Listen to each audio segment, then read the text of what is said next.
বিলুপ্তির পথে নৌকা শিল্প।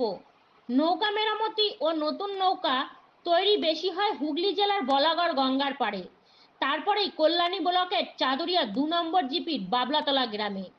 এক সময় এই অঞ্চলে কাঠমিস্ত্রি বা ছুতোর মিস্ত্রিদের বসবাস ছিল। ওপার বাংলা নদী কেন্দ্রিক অঞ্চলের বেশ কিছু মানুষ এপার বাংলা বাবলাতলা অঞ্চলে বসবাস করতে শুরু করে। তাদের প্রধান কাজ নৌকা মেরামতি ও নতুন নৌকা তৈরি করা। চাদুরিয়া 1 নম্বর জিপির পশ্চিম চাদুরিয়া অর্থাৎ মালোপাড়ায় ওই অঞ্চলের বেশিরভাগ মালো সম্প্রদায়ের মানুষের বসবাস ছিল। জলাশয়ের মাছ চাষ এবং খাল বিলে নদীতে জাল পেতে তাদের জীবন জীবিকা চলত। আজ সব অতীত, সেই জলাশয় আর নেই। ভরাট হয়ে বড় বড় বাড়ি তৈরি হয়েছে। খাল বিলগুলি জলের অভাবে মজে খটখটে হয়ে রয়েছে সংস্কারের অভাবে। ফলে মৎস্যজীবীরা অন্য পেশায় চলে গেছে। তাদের নৌকাগুলি খালেই পড়ে রয়েছে, সারানোর কোনো উদ্যোগ নেই। আবহাওয়া দপ্তরের খবর অনুযায়ী বর্ষা ঢুকে গেছে।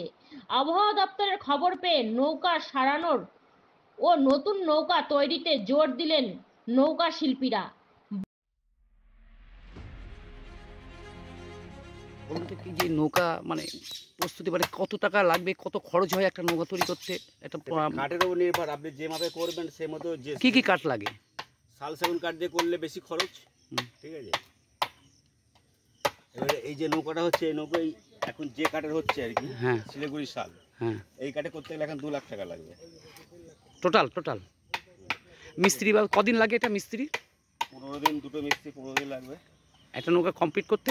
15 দিন লাগবে। একটা নৌকা প্রস্তুত করতে প্রায় 2 লক্ষ টাকা খরচ পড়ে।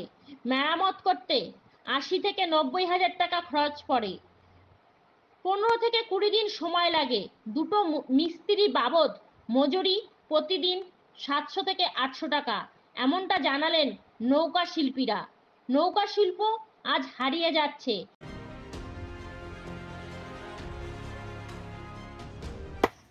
আপনার নাম কি দাদা? আমার নাম নারায়ণ মণ্ডল। বাড়ি? বাড়ি বলাগড়, গ্রাম তেঁতুলিয়া।